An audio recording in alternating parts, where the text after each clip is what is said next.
आइए चर्चा करते हैं नेफ्रोटिक सिंड्रोम के बारे में, जो बच्चों की एक किडनी की बीमारी है जो कॉमनली पाए जाते हैं बच्चों में। 6 महीने के बच्चों की उम्र से लेके बड़े बच्चों तक ये बीमारी देखे जाते हैं। इसमें लक्षण क्या होते हैं? जो कि बॉडी का सूजन, स्वेलिंग, आँखों से लेके पाँव तक पूरा टोटल स्वेलिंग हो जाता है। पेशाब की मात्रा में कमी भी हो जाती है। यूरिन टेस्ट करते हैं तो यूरिन में प्रोटीन की मात्रा बहुत ज़्यादा होने लगते हैं। 4+, 3+, 2+, ये सब ज़्यादा आने लगते हैं। ये होने का कारण क्या है?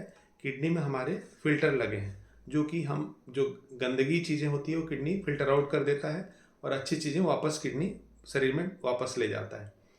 ये बीमारी के कारण किडनी के जो छलनी है उसके छेदे बड़े हो जाते हैं।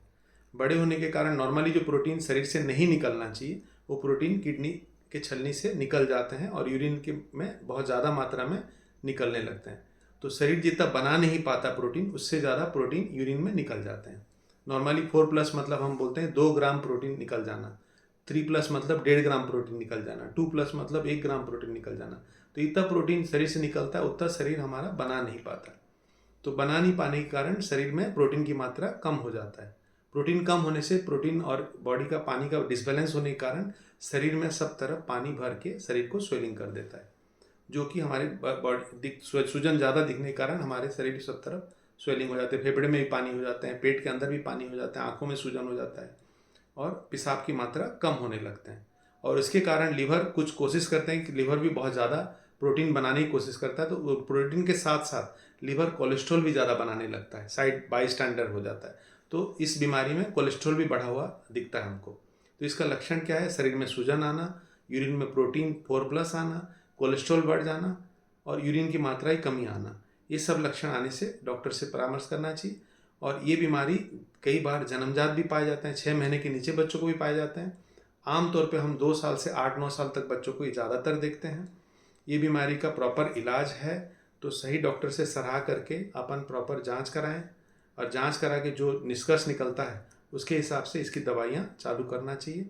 इसकी दवाइयाँ प्रॉपर बिना टेस्ट कराए, बिना प्रॉपर जांच कराए नहीं चालू करना है और सही डॉक्टर से परामर्श करके ही इसकी दवा चालू करें। और चालू करने से पहले, क्योंकि दवा इसके लिए स्टेरॉयड ही होता है, स्टेरॉयड शरीर के लिए इम्यूनिटी को डाउन करने का डर रहता है। तो हमको शरीर में कुछ चीज़ों को पहले परखना होता है कि शरीर में कोई कमजोरी तो नहीं है, इम्यूनिटी कम तो नहीं है। उसके लिए एक्सरे और कुछ कुछ ब्लड टेस्ट करने होते हैं और उसके बाद ही हमको ये प्रॉपर दवाई या प्रॉपर ड्यूरेशन तक देना होता है। इस बीमारी का जितने छोटे यंग एज में होते हैं उसमें उतना खतरा रहता है कि बीमारी का असर स्टेरॉयड देने के बावजूद भी ना हो। तो उसके लिए हमको यंग एज में थोड़ा बीमारी का खतरा ज़्यादा रहता है और 10 साल की उम्र बच्चों के ऊपर अगर ये बीमारी रहते हैं तो उसमें भी खतरा ज़्यादा रहता है। आमतौर पे ये बीमारी 90% बच्चों में ठीक होते हैं, लेकिन ये बीमारी का एक खराबी भी है कि बीमारी बार बार होता है। एक बार हम दवा प्रॉपर करने के बाद भी बीमारी पलट के दोबारा आते हैं।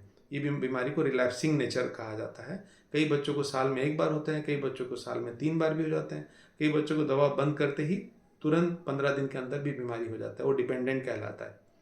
और कई खराब 10% जो बच्चे रह जाते हैं उनमें ये दवा देने के बावजूद भी असर नहीं होता है, उसको रेजिस्टेंट कहलाता है, स्टेरॉयड रेजिस्टेंट। उसकी ट्रीटमेंट बहुत ही अलग है, उसको हमको किडनी के गुर्दे का बायोप्सी भी करना पड़ता है और उसके हिसाब से आगे दवाइयाँ करनी पड़ती, और उसमें कुछ कुछ जगह में हमको जेनेटिक टेस्टिंग भी करना पड़ता है। तो इस बीमारी के बारे में परेशान ना हो, सही समय में सही डॉक्टर से सही सलाह लेके आप उसको इलाज कराएं, तो बच्चे का आगे भविष्य में अच्छा इलाज होते जाएगा और समय के साथ मोस्टली ये बीमारी ठीक हो जाते हैं। आप अच्छे से प्रकार में इलाज करते रहिएगा और साइड इफ़ेक्ट ये सब का नज़र, डॉक्टर का परामर्श को फॉलो करना है और जो खान पान बताएं डॉक्टर उनको सही सलाह से मानना है, दवा को प्रॉपर समय में खिलाना है, वैक्सीन ये सब चीज़ का उपयोग नहीं करना है। डॉक्टर इसमें ये सलाह देते हैं कि इम्यूनिटी हमारी डाउन होती है और भीड़ भाड़ से बचाना है और बच्चे को नॉर्मल परवरिश में पालना है, क्योंकि बीमारी लंबे समय तक चलते हैं। तो उसके लिए हमको थोड़ा ध्यान रखना है और इसके लिए आपको सही डॉक्टर से संपर्क करते रहना है और इसका इलाज प्रॉपर हो सकता है। इसके लिए आपको नज़र रखना है, परेशान नहीं होना है और डरना नहीं है। ये बीमारी का इलाज आज की दुनिया में काफ़ी हद तक बहुत अच्छे दवाइयों के कारण हो रहे हैं। Thank you. Doctor Rupesh Jain, paediatric nephrologist, सौभाग्य हॉस्पिटल, रायपुर।